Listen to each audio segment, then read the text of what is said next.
investigative journalist Mollye Barrows. For years, I've covered the stories that made headlines in Northwest Florida and all along the Gulf Coast. Murders, missing persons, and mysteries of all kinds.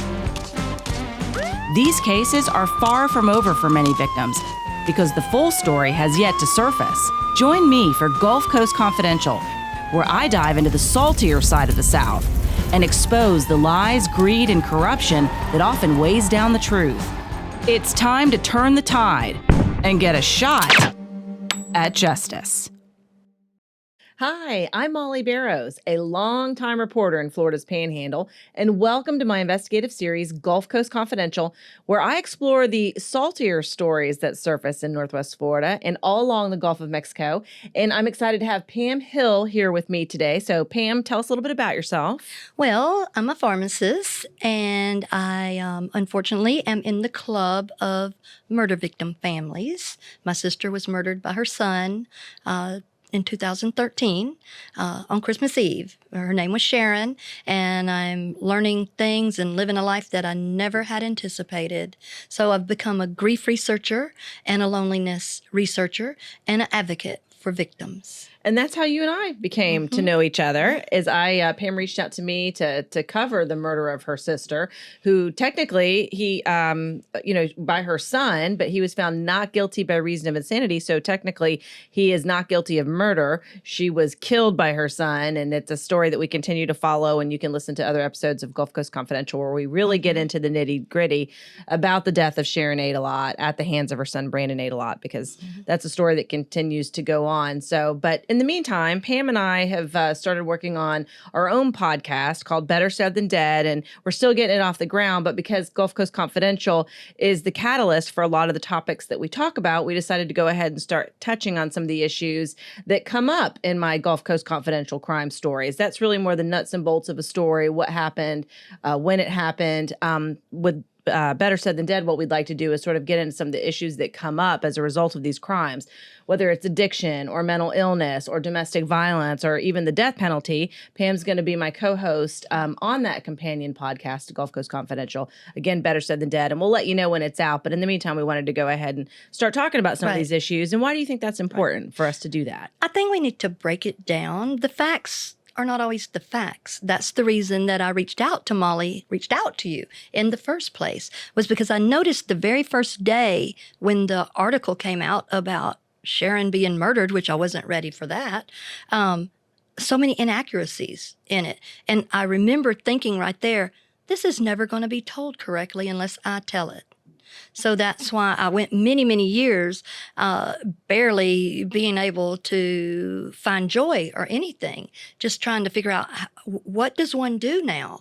So I didn't have anybody to really teach me how to deal with a murder in your family by a person in your family. Most of the time, if there's a murder, this person over there did it, and you can be mad at them, and you deal with my family member was murdered. My family member was murdered, and my family member is the murderer. Yeah, it's unbelievable. It is. It is so unbelievable. But I just told myself I'm going to write a book, but I didn't know how to do that, and I didn't know how to process some feelings. So I reached out to Mollye, and I sent her an email, and she answered me right back. And that was about 6.5 years ago. Yeah, so we've continued, and we're still working on the story of your sister.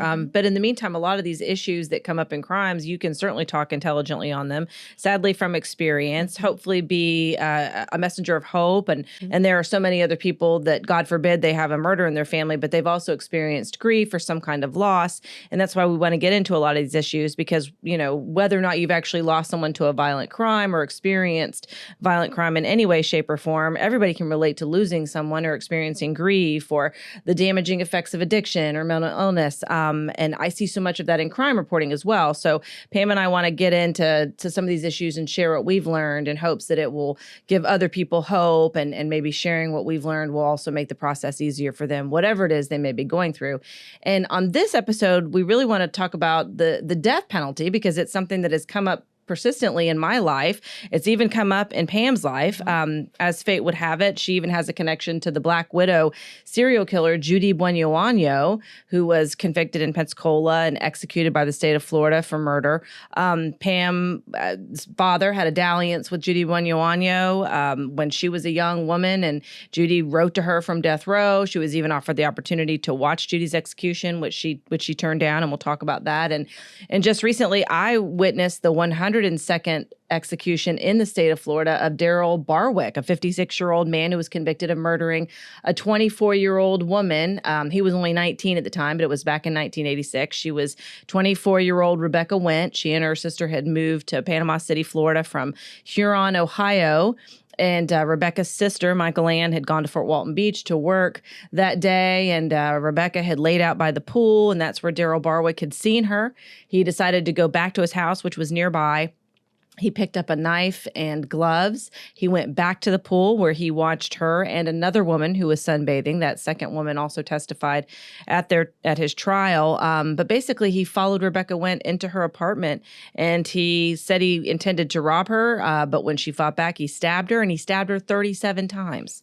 And he wrapped her body in a comforter, and he stuck her in the bathtub. And there was no evidence of sexual assault, but there was indications, because she was still in her bathing suit, that the bathing suit had been, moved, if you will, and that there was DNA semen on the comforter.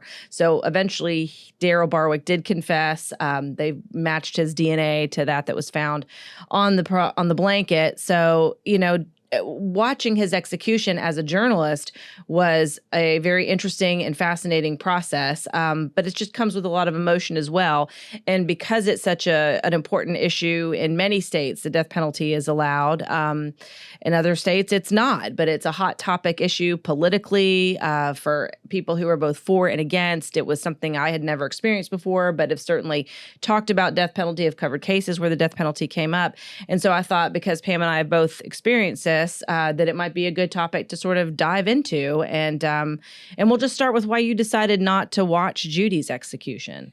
I know myself, and I'm very emotional and tender-hearted. Not that you're not, but I was in my younger days, and I just know that about myself. Well, and you knew her. I did know her. Yeah. Yes. And I've had thoughts about things like that. I do believe in forgiveness. I do believe in redemption. But I had to learn, like even with Sharon's case, about forgiveness, to forgive Brandon.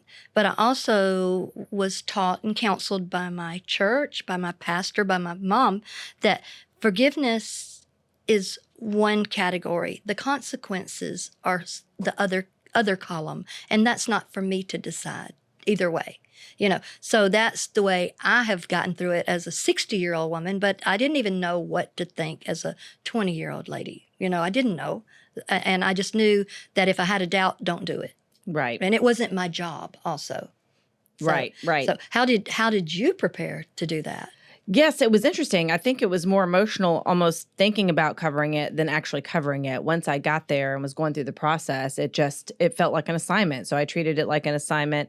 But there is that part of you have to compartmentalize. You have to put aside your personal opinions when you're doing your job, whatever it may be, but certainly as a journalist, because as a witness to an execution, you're fulfilling part of the obligation of the law. They offer that opportunity to journalists to witness executions. It's the state of Florida carrying out the execution of a man who's been convicted of murder, or a woman. We've had several women that have been executed on Florida's death row. So you're there to perform a service, if you will, so that you can let the public know this is what the state of Florida is doing in your name, and are you good with it? And then to make sure that they are executing it to the letter of the law. Executions, the process is dictated down to the chemicals that they use, to when he gets his last meal, the inmate, I should say, gets their last meal.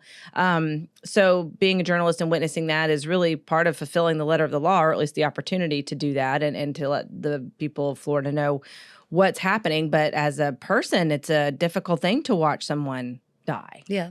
Well, I know you, and I know you're very kind and compassionate and forgiving and tender-hearted. And so I actually worried for you when you were going there. And we talked so we could process some things before. But Yes. I remember when we were talking, we've all been that 24-year-old woman laying out by the pool in Yes. college. We've all been out there with our friends. We've all gone back to our house. And maybe not everybody, but we can relate to that. And the fact that you were down there like an assignment, and you did have some colleagues also there, you said, Yes, to yes. There were other journalists there process to it with, which was a absolutely. good thing. And so, what I wonder about is, like, when you're in there witnessing that, what are you feeling? What are you hearing? What are you seeing, without graphicness, about what are you experiencing? Yes. Well, the whole process was interesting, and I took notes on it pretty much from the beginning. So, in order to even be allowed to be in the room where they execute them, you have to submit your paperwork, give them your driver's license information. They want to make sure that you're cleared to come in. They have all the media park. Florida State Prison, where Florida executes inmates on death row, is in Rayford, Florida, and it's about an hour north of Gainesville, about an hour, southwest of Jacksonville. So it's kind of in the middle of the state, not too terribly far from, but north, Lake City. But it's in the middle of nowhere, and it's one of many prisons that are out there in that stretch. So there's any number of prisons, and we were parked in a media field across the street from Florida State Prison. There were other media there, some that were not going to witness the execution, others that were. So basically they have a press conference around 3:30 where they update what's going on with the inmate, who came to see him, what he had for his last meal, if he talked with any family, if he had a spiritual advisor. And in the case of Daryl Barwick, he did speak with family on the phone. No one came to see him in person, but he did have a spiritual advisor who met with him. They talked about what his last meal was, and it was pretty basic. It was fried chicken, mac and cheese, black-eyed peas and rice, strawberry ice cream, and a cola. So they came over in this van. Those of us that were going to witness the execution, they take us to the prison parking lot, the area where if you were going to go visit maybe a relative or a friend or someone that you were going to go visit in prison as a member of the public, there's an area where you park. We get out there, they take us into the prison, and we stay in that visitation area. There were tables that were already set out, some that were wooden that had like handmade Monopoly games in them, or checkers and chess. So that would be for people who come to visit their inmate person there in the prison. And then there's vending machines. And so they tell you you can't bring anything but your car key, your driver's license, and 5 single $1 bills. And that's in case if you want anything from the vending machine while you're waiting to be brought to the execution chamber. So he was scheduled to be executed at 6:00 on the 3rd of May. And so we were there for probably maybe 30 or 40 minutes in that visitation area. And then they walk us, the media folks, from there. And it's a series of locked gates the whole time. I mean, it's not just one time you go through a locked gate. It's several times. And then it's a progression of gates that you go through. So we leave the visitation area, take that progression of locked gates across the building, and then we're led outside. So you're inside, and then you're out again. And it was a beautiful day. I mean, the sun was shining. It was cooler weather, low humidity, which is pretty rare for Florida. And I kept thinking to myself, well, it's a pretty day to die. And so there's that part of you that just thinks, wow, this is his last day. This is what or me anyway. I was going through my head like, well, at least if he's looking out the window, it's a pretty day. But then we get in another van, and then they take us clear across the prison campus to where this building is. And as a member of the media, we are the last to be brought in. And sometimes you're the first to be brought out after the execution. In this case, we weren't. There was nobody from the prosecution witnessing Daryl Barwick's execution. There was nobody from the victim's family. Nobody from the Went family was there.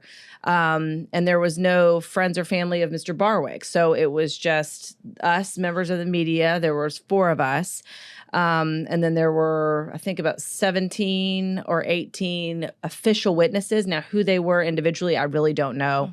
But they were people that everybody was dressed in their Sunday best. And going to your question of what it was like, so we walk into this room where the last one's there, and they make a point of letting us know, don't speak. It's just very quiet in there. You're going to wait to see. So the execution chamber, you're technically separated from it by a wall with an enormous window and a door. So you walk in, and this window is covered with like an electronic shade, an electric shade, a curtain of sorts, but it moves, automatically. And there's chrome chairs. The witnesses are there closest to the window. The media, we're on a riser on the back. And so there's an air conditioning unit on the wall. The whole room is painted white.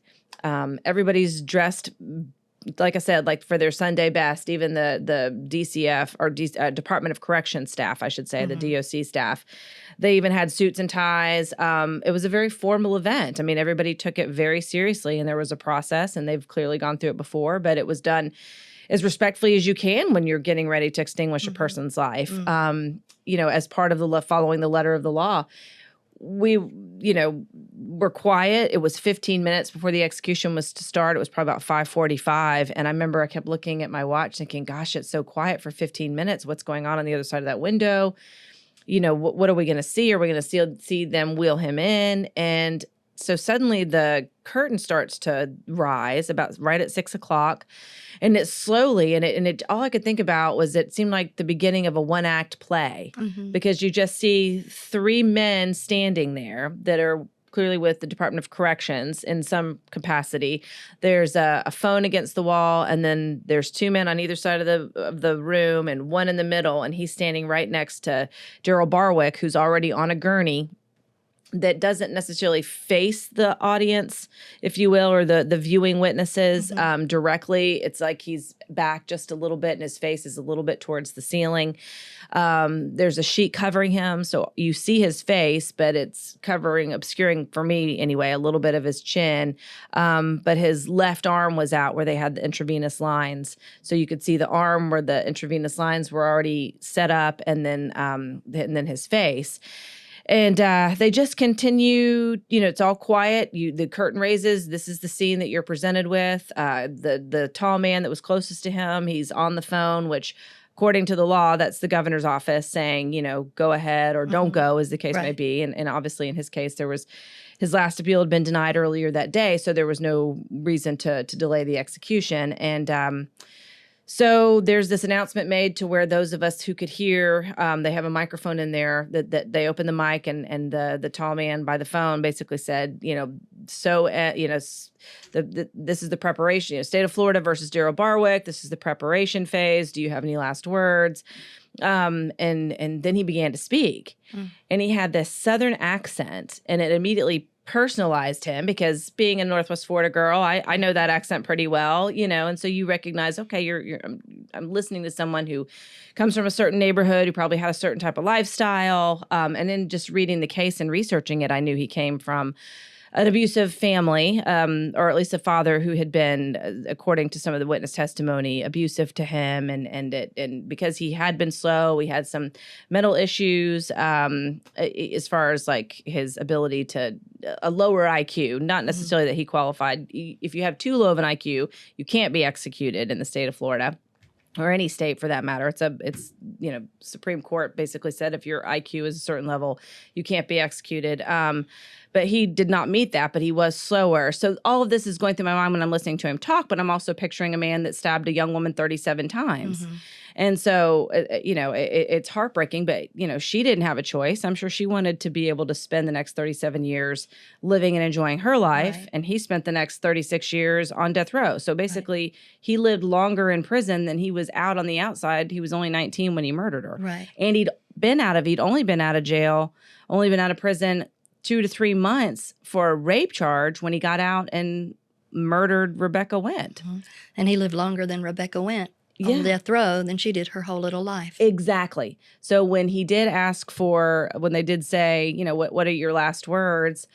And it was interesting because it was a little bit hard to hear, between the AC and the fact that he really wasn't, and according to some of the other reporters that were there, one guy who's covered every execution said it's Ted Bundy, beginning with Ted Bundy, a radio guy. And he was an interesting person to talk to, but he said that the AC unit actually used to be a lot louder and it was even harder to hear. But he let us know when we were in the van ride over there. He said, listen as best you can. We're all going to listen as best we can. And then we're going to discuss what was said and the final statement so we can all agree on what the person said, because Right. sometimes it's hard to hear. And so that's what we did. So we all listened. And initially it was hard for me to make out what he was saying, but it was something along the lines of an apology. And then I heard him say, and also the state of Florida needs to show more kindness and compassion. So basically what we all discussed and talked about afterwards is that he began with an apology saying, I want to apologize to my family, to the victim's family. And he said, I don't know why I did what I did. And another thing I'd like to add is the state of Florida needs to show more compassion and kindness. They're locking up 14 and 15-year-old kids. Mm-hmm.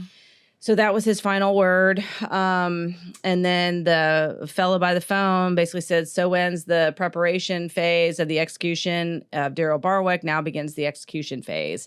And then he steps back and the chemicals start going into his body. And almost immediately his chest began dramatically going up and down. You can see it with the sheet. You could see his shoulder, his bare shoulder twitching. And they had his hand wrapped in a bandage, so you couldn't see the fingers. Mm-hmm. But his eyes pretty much stayed open the whole process. So this was probably around 6:02, 6:03 that this starts with the chemicals. And to me, like about 4, 5, 6 minutes afterwards, he seemed to me like the breathing had stopped significantly. I wasn't sure if he was even breathing anymore mm-hmm. at that point. But as part of the process, no matter which inmate is being executed, a member of the Department of Corrections staff, in this case, the man that was closest to him, grabs him on the shoulders and gets in his face. And, basically, the first thing he did was actually touch his eyes and push his eyelids down. And then he put his hands on his shoulders and he said, you can't hear him at this point. But according to the way the law is written, that what they do is say Daryl Barwick or the person's name. Are you there? Mm-hmm. Can you hear me? And by this time, what I'm told is there's no response, and there certainly seemed to be no response from Daryl Barwick when this was done to him. But I noticed that when the man stepped back after he put his hands on him and closed his eyes and asked him and got no response, he stood there very professionally like he had been doing, but there was just some swallowing hard. Of course. You could see it, and it's the humanity of the situation. But, that's not to say I sympathize so much that he shouldn't be punished for what he had done. Right. It's right. fulfilling the letter of the law. He was convicted. And like I said, she didn't seem to have a choice. But so we all sat there for another, it was 6:15 when they basically call in a doctor who comes from a side door in that room. And it was a pretty lady with a long black ponytail with a stethoscope around her neck, and you can't hear her, but she takes a little flashlight with like a little pin flashlight if you saw it, and opens his eyes and looks in his eyes, and then she takes the stethoscope out and puts it against his neck and chest is what appeared to mm-hmm. me, and then says something to one of the men, and then the same fellow who'd been communicating with all of us speaks out that the sentence had been carried out and the execution was complete, and they declared him dead at 6:14 p.m. And from where I was sitting, the window had a little bit of a reflective quality, so that the people who were sitting on the very front row, those witnesses that I don't know, I could see them. I could see their faces, though, reflecting. And one of them was a priest. And at one point, when we're all so quiet, basically just watching this man die, he put his hand down a little bit like this and and looked back up again. And I wondered if that wasn't his spiritual advisor, because mm-hmm. it came across like somebody who knew him. Right. But I had thought that I would be emotional watching it, but I didn't feel emotion. I just felt like I was doing my job, and I was time stamping it, what was happening with his body, what was happening in the mm-hmm. room, looking at other people minute by minute by minute. And probably I would say the most excruciating part is just that time of waiting and watching him go. Like mm-hmm. I said, it seemed to me like somewhere around the 4, 5, 6 minute mark, if he wasn't gone, he was close to being gone. And then there was virtually no movement for, the remaining minutes until it was over. And as soon as it was over, it's like, they just stop and it's like a play. It just ends again and everybody's in the same position where it started, but the man on the gurney is no longer with us. Mm-hmm. And then the shade comes down and it's just silence. There's no talking. We're just all absorbing this. And then the witnesses got up and left first. And once they were clear and out the door, then they had us in the media get up. And as soon as we get in the van, we just start hashing out who remembered what about his final statement and how those final words were. I enjoyed the experience. I know that's a strange word to say as a professional journalist. Mm-hmm. I've covered so much crime and death. I've covered so many cases where people were sentenced to death. To be able to see that and experience it was hugely valuable as far as being a journalist. Mm-hmm. I mean, not everybody gets the opportunity to do that. Of course, I have my personal opinions about the death penalty. I had been exposed to the death penalty in college. Somehow or another, this is a topic that just keeps appearing in my life, even though I don't necessarily, I have not sought it out. But these opportunities have presented themselves to me. And so for that reason, I do have some opinions on the death penalty. But at the same time, I don't know that ethically or morally I disagree with the concept. I just feel like the way that the death penalty is issued, that it's subjective, that not everybody has a fair shake or the best attorney. And a lot of it depends on where you're from. And, but also too, if you don't commit a crime, then you don't have to worry about it. Right. But we also have a wrongful conviction rate in Florida that is nothing to be proud of. So, what if you convict the wrong person? There's just so many doubts that make it unfair, in my opinion.